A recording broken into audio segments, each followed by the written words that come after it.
Hey Joel, how are you doing, mate? I'm doing good, Ian. How are you? Yeah, I'm very well, thank you very much. How's your day been?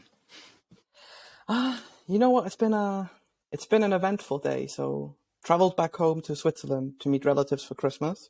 Nice. Um, Finished an article late last night. Started writing a new one early this morning, and just got I wouldn't say bad feedback, but just some client feedback from different clients This saying, was when you texted me earlier saying that, yeah, yeah. yeah, you're a little bit annoyed. Tell me what's going on. I mean, it just fucking upsets me if you're in Bitcoin and everything besides Bitcoin's values is number one for you. That could be Mm, price, that could be went to the moon, went Lambo, whatever. It's just that fiat mindset is at the storefront for you. That's just not something I get because that's not what mm, this movement, in terms of my definition, is all about. We should be in it for a higher cause, but that's a very noble movement. I know a lot of people would disagree there. right. Yeah, that's the thing. Like, it's with what you do, which is you write a lot about Bitcoin, right? More or That's less, yeah. well, you write about various sort of economic things that are happening in the world. Is that right? Yeah, I mean, I mostly write about sound money, Mm. um, and just Which, because the of bear course, there only market's is in. one, right? I mean, that could be a discussion for later on. I might upset a few Bitcoiners today. But yeah, mostly writing about sound money and occasionally copywriting because the bear market's in. I mean, you got to make money at the end of the day. Of course, yeah. And I know you and I were having a quick chat earlier, and we were talking about Bitcoin and the people within Bitcoin, the Bitcoiners, and how there's so many different people in the space now, and there's a lot Mm, of varying, different, opposing topics that people are constantly discussing on Twitter. And there's an element of discourse going on between Bitcoiners, and it's sort of people finding Bitcoin and realizing what the value Bitcoin brings, not only to them and their lives, but for the world as a whole. And with the fiat mindset that we bring into Bitcoin, that we've inherited from the world that we've been born into, mm, and how to sort of try to match that ideology or ideologies you may have from the fiat world to Bitcoin, but then ask yourself the hard questions about, does it match? Does my original thought of this thing actually still exist now I understand Bitcoin? Or do I need to reevaluate in some way my core principles, my ideologies, and reflect on that and sort of debate and grow?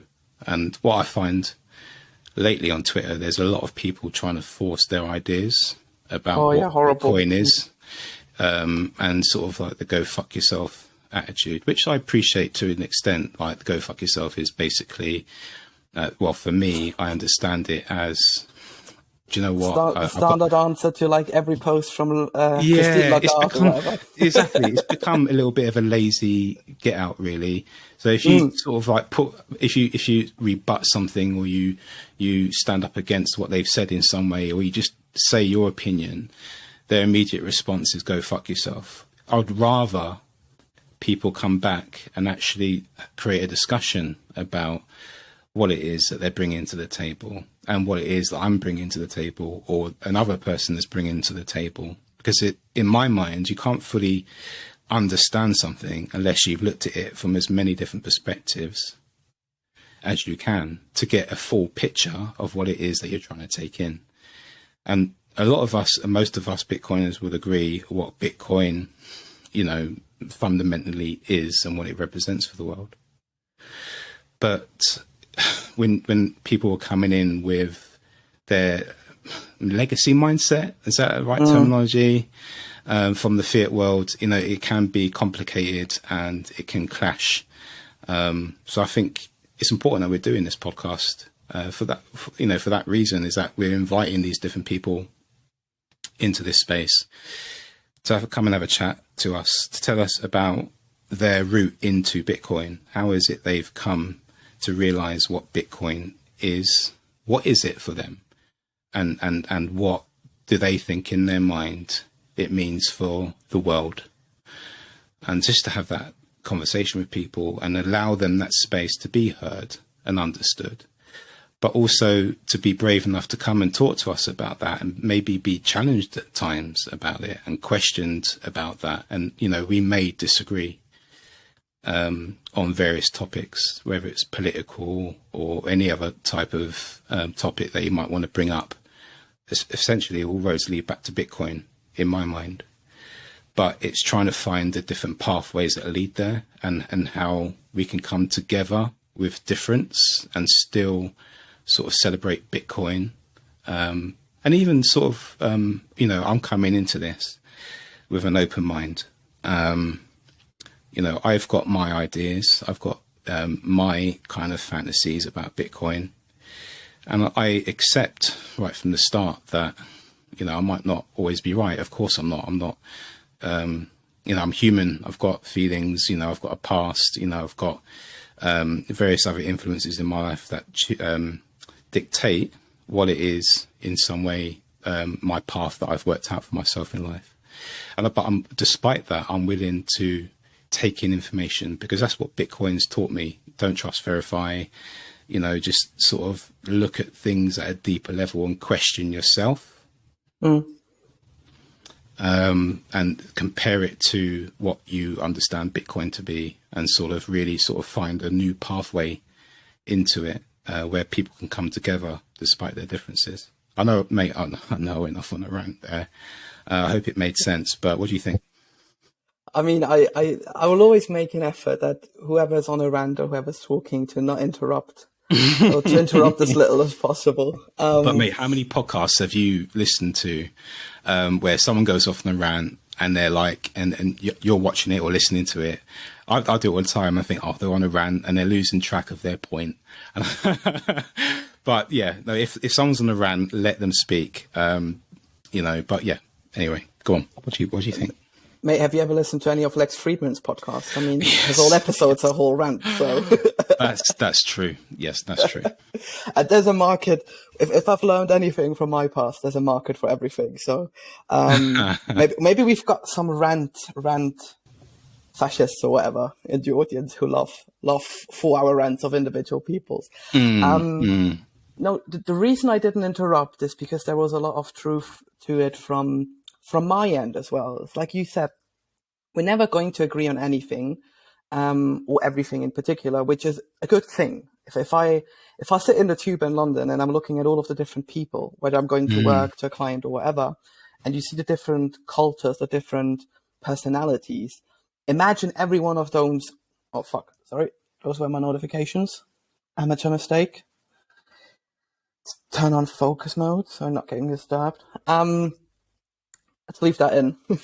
Shows how messy we truly are. No, I mean, there's so much variety there and so much different, just different perspectives you get to see. So that's one thing particular, because you mentioned use of it on Twitter currently, that annoys me very much. And I do have a lot of friends in like the legacy media, legacy finance world. I also have some clients in that world. I'm not going to devour that because I would love to work for Bitcoin only companies, but it's fucking hard. It's fucking hard finding work in that particular sector. And I mean, all of them are like, you know, I get the idea behind Bitcoin, but it's just so annoying seeing the, like, I call them the 5-minute Bitcoin maxi, you know, the one who's just been orange pilled this morning, going on Twitter saying, have fun staying poor to everyone. I'm like, come on, mate, just get it moving. That's not the idea. You know, I kind of understand. Well, I say I understand it. Those 5-minute maxis that you refer to them as, like, I get it, because when the penny dropped for me, it was fascinating and exciting, and it was raw, and it was almost that adrenaline of, fucking hell, is this for real, or am I just sort of having a senior moment right now? And you know, once that that penny drops, it's like you want to sort of get the message out as quick and as loud as possible. And was I guilty of that? I'm just trying to reflect back now for when I first sort of came into understanding Bitcoin. It took me a while to even actually get on Twitter. I was resistant to it because it was just Twitter and it just seemed a bit shit, to be honest. And I was like, nobody really used it like I knew. I've been in Bitcoin since 2013. I had a Twitter account up until middle of the pandemic, or just summer 2020, where I was like, everything is getting politicized. I'm off. Goodbye. Yeah. And I came back because I was missing too much on Bitcoin Twitter. But I agree. I had the same hesitations. Is it really worth it coming back? Now, looking back, I mean, we're fucking Twitter junkies. We're on there all the time. Yeah, but you know what? There's so much noise on Twitter about Bitcoin constantly, 24 hours a day. You know, it doesn't rest like Bitcoin doesn't. And you can log in at any time of the day, and there's just loads and loads of infinite amounts of different conversations going on. This is why I created after a while, just observing the Twitter space, I was like, you know what? Will be a great learning tool for me because there's a lot of knowledgeable people in here. Plus, there's a lot of people that are talking out their arsehole, but there's always one. And that's what motivated me to set up the Questioning Bitcoin Twitter, because I was like, I can ask questions that I don't know the question to, and let the community help me answer that, and we can have a discussion about that. Also, I can ask questions that I think I know the answer to, and I've got quite strong opinions about the answer, but I'll ask the question and see what feedback I get. And it's in that feedback that, I try to remain as open as possible to what actually people are trying to say. And it goes back to the GFY responses sometimes you get. You just think, mate, that's just fucking lazy. Like, if you want to be part of the conversation, be part of the conversation. Don't just put GFY on the thread. Like, that's sort of like, I don't know, it's just been a bit done now and a bit boring. And like, I think most Bitcoiners now have grown up a little bit, and starting to realize, actually, do you know what? We're in the they're going to fight you stage now, and we really need to have the serious conversations now more than ever, because it's now really that they're really attacking Bitcoin, and if we can start to actually create genuine, meaningful conversations with each other to try and work out some kind of way forward as a Bitcoin community, it's only going to get worse, isn't it? Yeah. I mean, the one thing, I get if you're excited and you get started in it, and I might be a bit different there because I've been through different phases, but I'm just trying to remember when I went in and discovered it. It was a different time, obviously. It was 2013. I really dove in more in, I dove in 2013, but I was more in and out, back in the days. After starting freelancing, so you get these troubles. Then you had that weird online community where just by educating yourself about different topics, you learned different viewpoints in the world. But it wasn't obviously as concentrated as it is today. I mean, just think about the current situation. We're in a bear market. If you do like to look at price, it's significantly down, but hash rate is up. It's been coming down a bit, but I mean, it's still high. People are building like crazy. There are different camps forming, like the KYC, non-KYC Bitcoiners, the Lightningers, the privacy-oriented Bitcoiners, sort of the ego-boosted Bitcoiners. I think they will always be existing, or they will always be there. But you get much more noise and signal happening at the same time. Back when I was in, it was just, we were either on a chat forum or you just met in like personal meeting groups or whatever. Or it was a bit more low key. Yeah, exactly. It was really really grassroots. And I mean, it was more like a support group, I would say, because setting up a wallet these days is so easy. Back then, there were so many different things you could do wrong. I remember running my first node, I had to compile a lot of the different elements to how you actually set up a node. If you buy like a nodal these days, it's just up there, you log in, you sync, and that's good to go.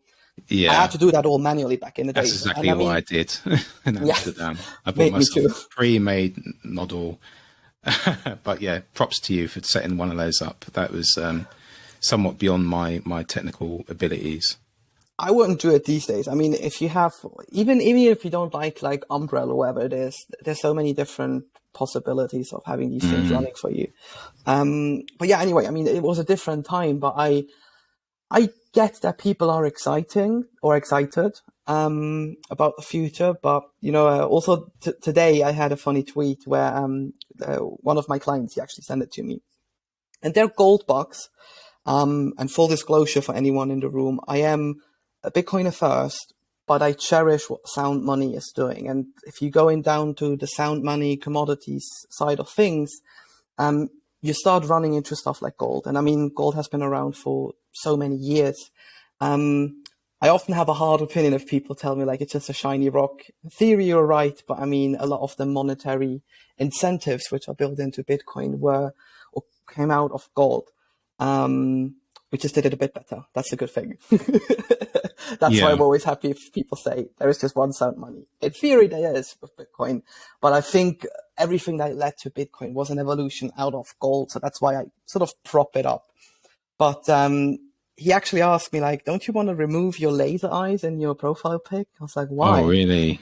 The idea behind it is the 100K club and whatever, right? And he was like, yeah, but the laser eye guys are always the ones sort of trashing me on Twitter and saying how stupid we are to just have gold and Bitcoin in our fund. We should trash gold and get Bitcoin in. I was like, well, it's your opinion, mate. I mean, you can do whatever you want, but I'm not going to change my picture just because I have laser eyes on it. But yeah, that's how people see you if you're into Bitcoin. You're either the weird guy or you're the hero, depending when they got in and how much the price is up or down. Yeah, that's very true. There are so many different camps forming, and sometimes it's hard for me to really sort of know which camp I belong in, or any one camp. And I don't think I really have yet to settle. Maybe a little bit of most camps I'm in, because I can sort of I'm starting to form a landscape in my head about where people are coming from and what it is that they're trying to say. Because everyone on Twitter, every Bitcoin on Twitter is trying to communicate something, and it's trying to work out what it is that they're trying to communicate. And some people might say, oh, that view's a little bit misogynistic, or it's a little bit sort of this or that, label it as this or that. And sometimes I'm like, mate, you are a bit of a dick saying this shit, and you're just trying to aggravate people. You're trying to cause a reaction. I'm a believer of stay humble, stack sats. I want to come to the table humble and sort of open-minded, but it kind of shuts people down when you've got people sort of I don't know, some of the tweets I've looked at recently. I'll see if I can find one, but I'm like, what's the even point? What's the message we're trying to say here? It's just for the sake to be provocative. I'm almost like it's can I get many likes from the people that think the same way as me? And I can understand it. They're trying to put the signal out there that this is who they are, and they're trying to get their community behind them. So I get it and I understand it, but sometimes it is frustrating. Yeah, I mean, sometimes I read tweets and I'm like, okay, you're either doing it for likes, because I mean, we've all seen it. If we set in the, I don't know, abolish the Fed, or what would be fun things, have fun saying Paul, clown and world emoji, and sort of trashing Christine Lagarde, which I encourage everyone to do. There's certain things we have to do, right? You do it for clout. I mean, you're sort of one of the peers, which is good. I think there's a certain camaraderie behind it. But yes, like you said, sometimes I'm even scrolling. I'm like, what the fuck does that even mean? Are you trying to say? What's the Yeah. reasoning behind it? But while we're talking about it as well, I'm sort of like, there are a lot of angry people out there. A lot of people are pissed off. Yeah. Because they realize they've been taking the fall for all their life, and coming into Bitcoin, you're like, shit, I've been living in this scam and I've only now just realized. I mean, So people do respond in an angry way. do you think it's only because of Bitcoin? I think Bitcoin incentivizes a lot of good behavior. Yeah. Sometimes it shows you bad behavior you've had in the past, but don't you also think the last 2 years sort of went or took people to another extreme where they were like, holy fuck, there were certain things happening. I mean, just from an economical standpoint, the amount of money that was just created out of thin air, I think that sort of is the petrol into the fire, whatever you want to call it, where people could just go crazy and trying to take things Yeah. into their own hands. I mean, the world has been hard to live in for a few years now, particularly over the pandemic. That was testing on a lot of people. And it also made a lot of people realize about, particularly in the UK where we are, Oh, yeah. that these, yeah, by the way, guys, we're in the UK, coming from London, that, yeah, the last 2 years that we've been sitting in our homes, isolated from everyone, it's made a lot of people reflect, and it's made a lot of people struggle with their mental health as well. And Twitter's a good outlet, and I think some people just need to just maybe go and seek some help. Yeah, I mean, but that gets me to the point where, also on Twitter, we talked about opinions before. And I work in a highly opinionated field. So for anyone listening, I have a background in media. Technically, you could say I used to be a journalist, but I never finished my training because I immediately started private work. If I would have been in the military, I would have not finished my military education, but I was already a private contractor, sort of to give you that perspective. And I used to work in a lot of like think tanks or agencies and just places where that's why I'm always very critical of like finance media and such. A lot of what's been written is not even by the same authors as writing it. And a lot of it is opinionated. So you have editors editing all of the different articles you submit. You have different organizations, different sponsorships at the end of the day. If you're selling ad spaces on your website, your podcast, whatever you have, that is a way to influence you. And I feel like this is a lot what you see in Bitcoin as well, which is human again.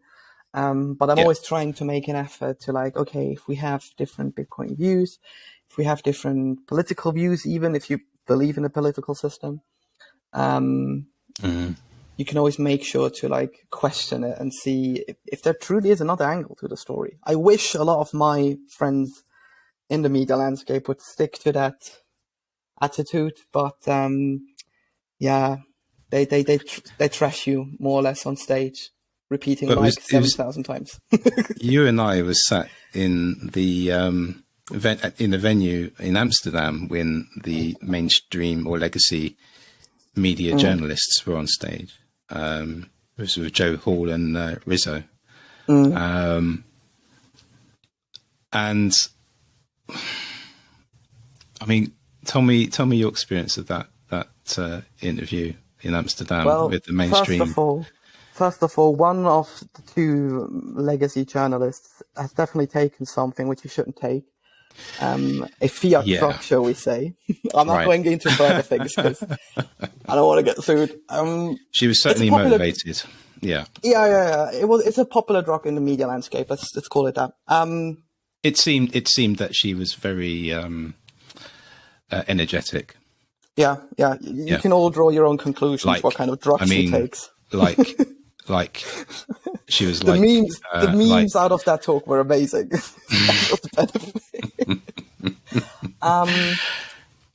But I sat there thinking to myself, to me this was nothing new because these were talks I'm having almost on a daily basis with friends, with former colleagues, where I'm like, you can look at the price all day long if you want to. I mean, I can also look at the price of Amazon or Netflix starting this year. Now it's also down. Correct. But look at what Bitcoin does in countries where Iran, for example, women are not allowed to go out on the streets without wearing something on their head or in front of their faces. They're not allowed to have bank accounts. This is something I learned, for example, through Bitcoin. Right. In Africa, there are 15 or 16 states who are still under the oppression of basic colonialism Yeah, they've got from their own France. French-denominated currency, which Exactly. essentially keeps them in colonial financial slavery. I mean, you have to imagine they have gold reserves, and all of those gold reserves are in France. They're not even in their own central banks, and France is sort of safeguarding them. Yeah, I mean, I could go on. Like, there are Or human rights taking or issues. keeping the gold hostage. Yeah, essentially, yeah. I could go on and on and on. I mean, there's so many different examples where you can say Bitcoin literally fixes lives, but we have a very elite, very Western viewpoint of just looking at the price, which is also when I get, I always laugh when I hear like Charlie Munger and Warren Buffett and all of them. Let's call it what it is. I mean, these guys know what they're doing in their own fields, but they don't see what's being built behind the scenes with Bitcoin. It's not just a payment settling system. It's literally an open protocol. If you want to, you can even build a Twitter alternative on it. Or you can use it for other reasons. Whatever you basically want to do. If you can write code, if you have a vision, you can build it on top of Bitcoin, some shape or form. And when I sat in that stage, in that auditorium, and I just heard that conversation, I was like, it's the same shit I've been hearing all day long. And the hard thing is, I felt one of the two girls was trying to have an open mind. She was sort of in She between a seemed to lot of be the things. mediator between Yeah. the two camps. But But you know, one of them was definitely fucking mental. I mean, that's the only way to describe it, essentially. yeah. I was thank you for that, Joel, because it's interesting to get it from an ex-journalist's perspective. But also leaning into what you were saying a little bit about what is it really to be a journalist, really, because you write a piece which is already being sort of heavily sort of suggested how you should write it. It then has to go through a process of being read by an editor who then may delete things that you might have put in there that isn't part of the media outlets' ideology or the message that they're trying to get out there. And you read the newspapers, which, you know, sometimes I have to force myself to do because I'm trying to sort of seek out the sort of information that they're putting out there. And it goes back to my looking at things in different perspectives, with obviously with Bitcoin in mind all along. But, you know, the stuff you're actually reading, is it really... Is there any value to it other than it's just dishing out the message that the legacy media want to put out there based on corporate sponsorships, based on government influence? Yeah, I mean, you know, at the end of the day, obviously, if you're, let's say you're writing, you're an investigative journalist and you're writing something about a company you've been following for 2 years, and suddenly that company, because it's trying to interfere what you're researching or what you're writing about, is sponsoring your paper or your news site, whatever you're working on. That's a conflict of interest for you as a writer, and you can definitely guarantee that your editor will not be putting you on any further news stories. So that's the weapon of money. That's the weapon of fiat, essentially, that they can use against you. But I wouldn't discourage everything coming out of these institutions as bad, because again, at the end of the day, these are humans producing it. There's a lot of Right. internal fighting. I can guarantee you that if you're really trying to tell your story the way you want it told, you're basically fighting against everyone in an organization from the bottom up. And that Correct, would be an approach that would be similar to Bitcoin, right? We build from the ground up. Yeah, that's true. And do you know what? If, you know, there was a time in my life where I was a little bit skeptical about Bitcoin because obviously I was still entrenched in the matrix and I was yet to sort of peep down the Bitcoin rabbit hole. And Ian, if you put on a sunglass and you're going topless, you could be the top G. Speaking of the Matrix, for the audio listeners, Ian is bald at the top, has a beard. If he would put on the glasses, he would be very close to Andrew Tate. Just a little sidekick. A chubby one.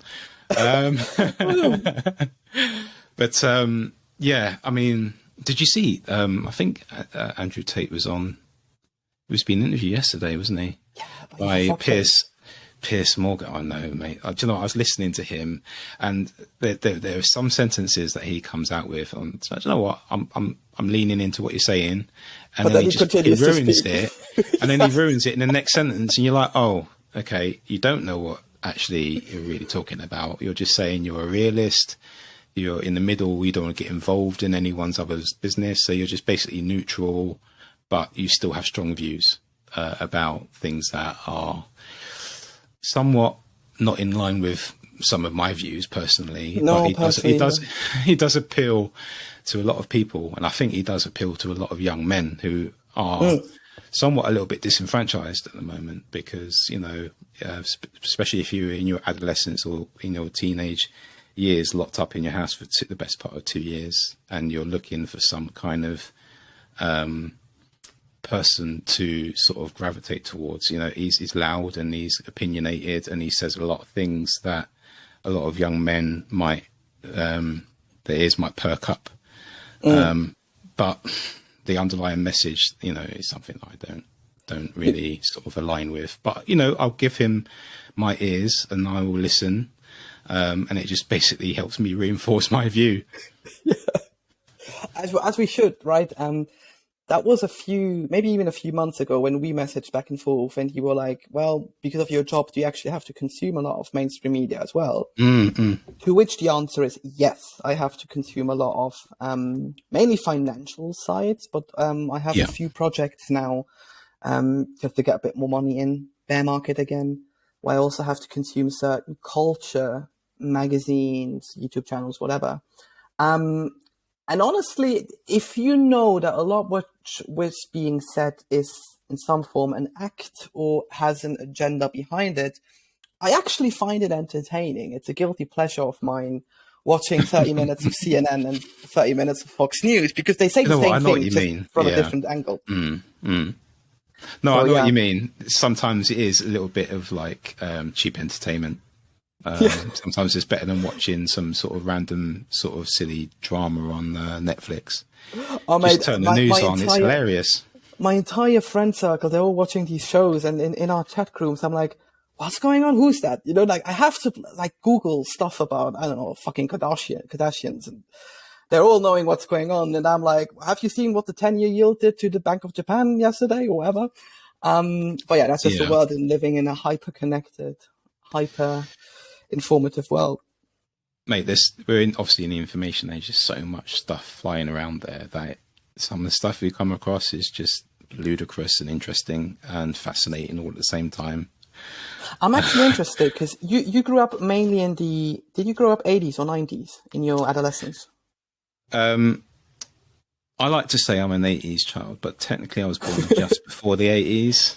But, you know, when I started to become aware of the fact that I was alive, it was the 80s, the decade of the yuppies and Margaret Thatcher and terrible haircut.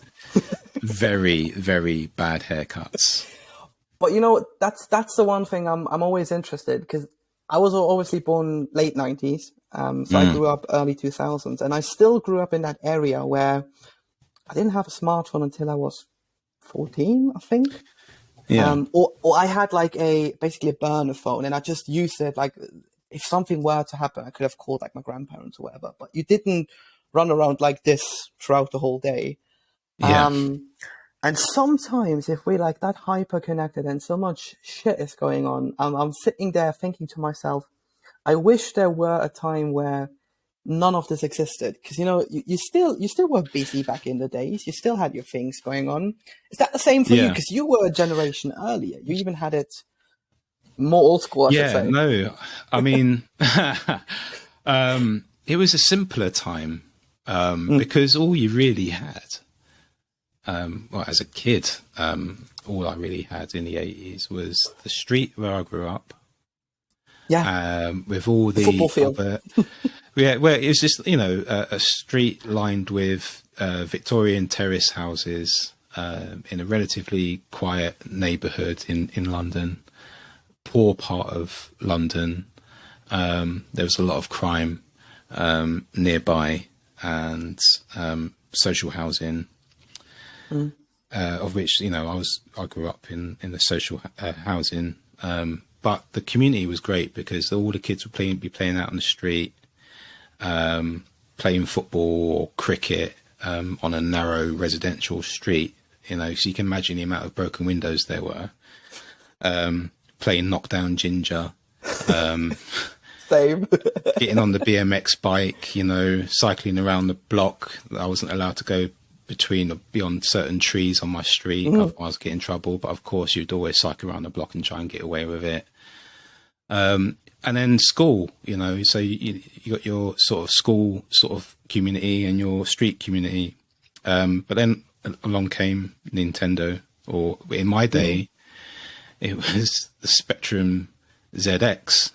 Oh my God, the Spectrum ZX, Joel. The fuck is that? And the Amstrad. And I was lucky enough to have a Spectrum, which was basically a huge chunky. If you type it into Google, you'll see it. Oh, is it the one with the rainbow thing on the side? Is it that one? Yeah, mate. Retro. Yeah, I know which one. As fuck. Mate, the amount of time you spend on your Spectrum, and that was probably the beginning, really, of gaming.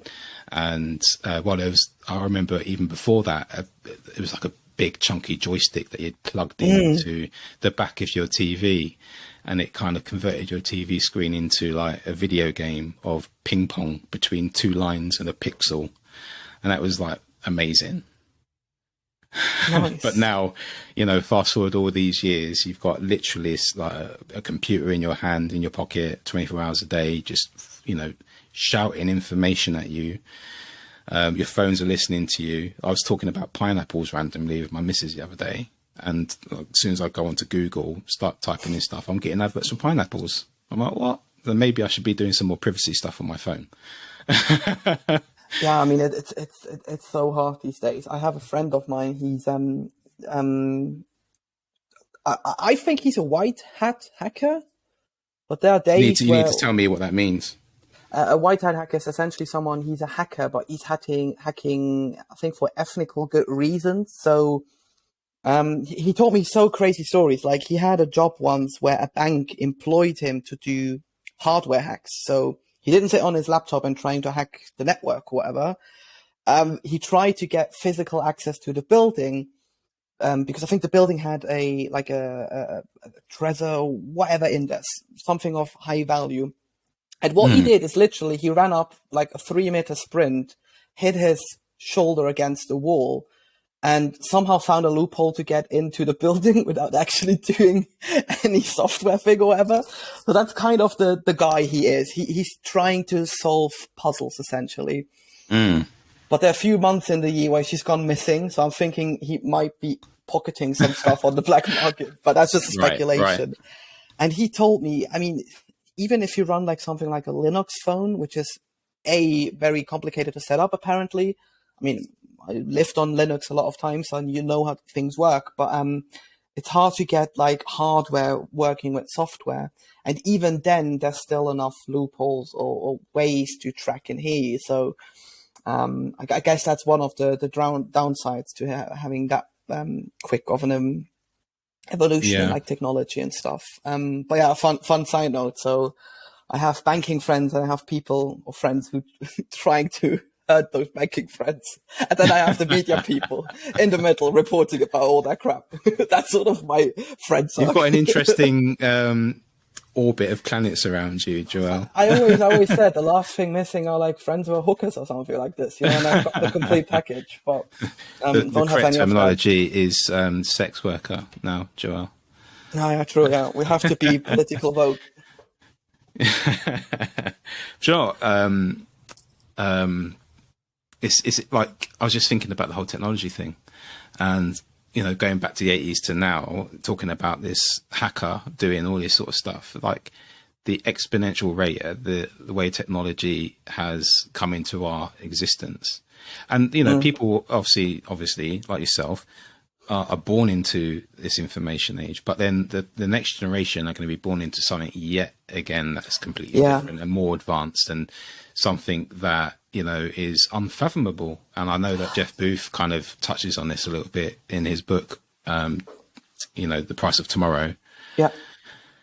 But yeah, I mean, this I've lost my train of thought now. What was I talking about? I mean, to bring it back to Bitcoin, if you imagine, we sort of went on a rant there, but we ended at how fast technology evolved. If you look at the, are you familiar with like the S-curve adoption rate of Bitcoin compared to the internet? Yes, I'm familiar. Like how quick even the internet came about, and Bitcoin, I think, is like 2 or 3 times faster than that in terms of adoption. Which is crazy. If you see where we came from, like you grew up in the 80s, you sort of saw every technological advancement, I would say. I pretty much saw the birth of the sort of computer, the personal computer. Yeah, and probably the internet. I mean, you probably were the first generation in school to get it. Yeah, and it was dial-up, and it took forever. And like the 1 megabyte picture took like forever. And we all sat around the huge monitor watching as line by line this thing was trying to produce this image, and we're like, what is it? What is it? And eventually the picture would be loaded up. It's all pixelated and shit anyway. And then it's like you spend 10 minutes trying to look at this thing that you're looking at for a second just to close it off anyway. But this is how technology advances. Though we persist. We want to get better and faster, and people learn ways to make something that is here but better. And I can go on a whole rant about how capitalism plays a part in that and all that, but maybe we can save all that type of rant for other episodes. But bringing it back to rabbit hole stories, this is the kind of thing I think we'll be talking about when we have various guests coming on. We might start talking about their journey into Bitcoin, but then go off on a tangent, because I think we should run with those things, talk to people while they're thinking and we're thinking, so we can sort of engage with each other down this rabbit hole and walk down that rabbit hole, or crawl or climb and dig down this rabbit hole together to see where we end up. Yeah, I mean, at the end of the day, it's what's crazy is we spoke for what now, 43 minutes, and we just scratched the surface of what might be the reasons for you to jump down the rabbit hole, to follow the white rabbit. FYI for anyone listening, yes, we will be using a lot of quotes, analogies, stuff from Alice in Wonderland, because if you've been into Bitcoin, mad here, if you just started, we're all mad here. It's all part of that journey. So from time to time, you'll hear maybe a lot of stuff that's familiar to you if you read the books or watched the movie, or movies, the modern versions as well. But that's all just like, maybe you're courageous enough to jump or to do that first step. For a lot of people, that's downloading white paper, buying book XYZ, doing whatever. And that's just like getting in there. That's the mental thing. And once you're in, there's no end in sight. Yeah, like the deeper I'm digging down this rabbit hole, the more fascinating it becomes, and the more you want to dig. And it's not an easy journey sometimes. Sometimes you're like, what the fuck? I was listening to a podcast that was recommended to me from a book club, the Venetians Book Club, that should be more active on, which I'm not. I wish I had more time to do that. But they're every week discussing an extra chapter in a book that they're reading. And it's interesting really to sort of listen to other people's viewpoints on a chapter of something. You know, you might have a paragraph and people have got 10 different ideas about what that paragraph means. So yeah, it's an endless conversation, particularly when it comes back to Bitcoin. That's like our conversation beforehand. We were talking about another book, and I was like, "Yeah, you can read it in an hour or two." And Ian was like, "What?" I'm a slow reader. Horizon. And sometimes I might read a paragraph, and what have I just read? I can't remember what I've just read. Then I know it's time for me to put that book down because I'm not taking it in anymore. But also, you're like a goldfish if you're reading. Sometimes I read a paragraph, and I'm like, okay. Then I start sort of like going down my mental rabbit hole of like sort of, you know, trying to get a deeper understanding of it rather than just fucking reading the book. I just start getting caught up in my own thoughts. So it will take me a long time to read something, but I do thoroughly examine it. So I like to think that when I do come out of it, you know, a little bit more knowledgeable than I was before. Yeah, I mean, I have Bitcoin is Venice on the back of behind me there in the bookshelf. So I'm looking forward to that one as well. Yeah, this just gave me some childhood memories. Book club. Yeah. We can do them digitally now these days, right? I'll actually link their Twitter in the show notes. I think they're doing a fantastic job. I started listening in once or twice. When you maybe pick up the next book, it'd definitely be a good way to interact with fellow Bitcoiners outside of. And if any of you guys are listening to this podcast and you want to reach out and have a chat with us, you're more than welcome, because I find quite a lot of the views and discussions on there quite fascinating. Yeah, and I mean, it's just it's amazing how you can just basically decide to pick up a book and saying we're going to read each paragraph or chapter, wherever it will be, and just get lost in discussions and different things. I listened into, I think it was one of the last chapters with Bitcoin for Venice back then in the book club. And I heard one girl in particular talking how she interpreted some things differently than what one of the guys did. That's interesting. Again, the many beautiful different minds behind all of the things. And the two authors of that book, you know, it after reading the book, you know, I wanted to sort of get much more information about it, and listening to the interviews on the various podcasts and stuff. It's fascinating stuff. And like, it just goes to show you how much value Bitcoin has, not only by what Bitcoin is, but by the people that are in Bitcoin and the minds that are in Bitcoin. Right. So, Joël, shall we wrap this up and sort of say our goodbyes and maybe give a little bit of a teaser of what to expect in the next episode? Yeah, definitely. I mean, this is just the first episode to basically have our podcast up, so we can link them everywhere. Fair enough, mate. And already like where it's going. Coming at you. Yeah, look, we're just trying to get going on this, and go on. You're much better and eloquent at me in this, Joël. So please. I mean, the main idea is now you've listened to sort of our first ideas. You may have liked them, you may have not liked them. That's all good. That's part of the reasoning why we're doing what we're doing here. And we'll have our first official proper episode up on the 3rd of January, 2023. Why then? Fellow Bitcoiners. Yeah, I don't think we need to explain the date. But if you're new into this space, this is the message Satoshi had in the Genesis block. That, was it the Sunday Times or the regular Times? The Sunday Times. With the Chancellor.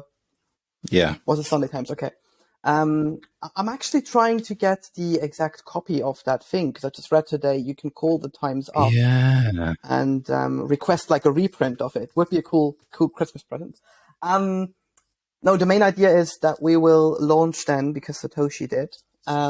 That's sort of the birthmark of what has been going on. And you'll hear our personal rabbit hole stories first. We'll decide with a very professional coin flip again, like we did before we started the episode. Who is going to go first? And once we've done our part, you'll definitely hear a lot of exciting guests, mainly in the Bitcoin space, talking about their rabbit hole stories. We'll be going with the flow that they're talking about maybe questioning, maybe agreeing on certain opinions. And once a month, we'll have a tea party where we'll sort of recap or discuss certain things, which are also exciting, and give you a different perspective maybe into the Bitcoin news or into certain discussions happening on Twitter, which is always fun to see. Brilliant. And where can people find you on Twitter? It is, I think it's _JKLNZ or Z for us out of the UK and the weird guys over the pond. They call it differently.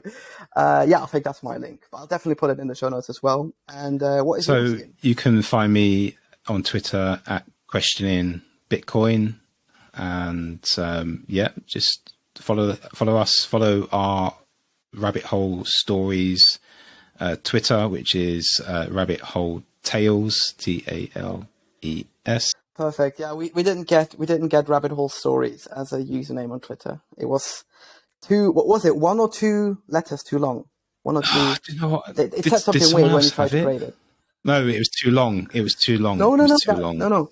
It was too long. I think it was 2 letters too long. We would have to call it Rabbit Hole Store and then know. Yeah, but if you type in Rabbit Hole Stories, it does come up, doesn't it? Yeah. And we already have a nice following. Yeah, no, so thank you. And, interacting. we haven't got anything out there, so people are intrigued. I hope we haven't disappointed. We probably have, but hey. We were literally just shit posting. What's this shit? shows you how big and strong the attention span of Bitcoin is. Brilliant. But yeah, follow us anywhere. I will also paste the website link and everything in the show notes. We'll also have an email. So if you're old school, you want to reach out personally, or you want to be part of telling your rabbit hole story, don't hesitate. We really don't filter. We don't care if you've been into Bitcoin for 12, 13 years, or if you're just getting started. It's always fascinating hearing different angles people get. Yeah, come and be part of the conversation. And we promise we won't bite much, but we will certainly have an interesting discussion. So if you're open to that, please get in touch. Anyways, mate, it's been a pleasure. I've got to go and entertain my guests, my partner's sisters over from America. So I've got to go and play host now. So if you'd excuse me.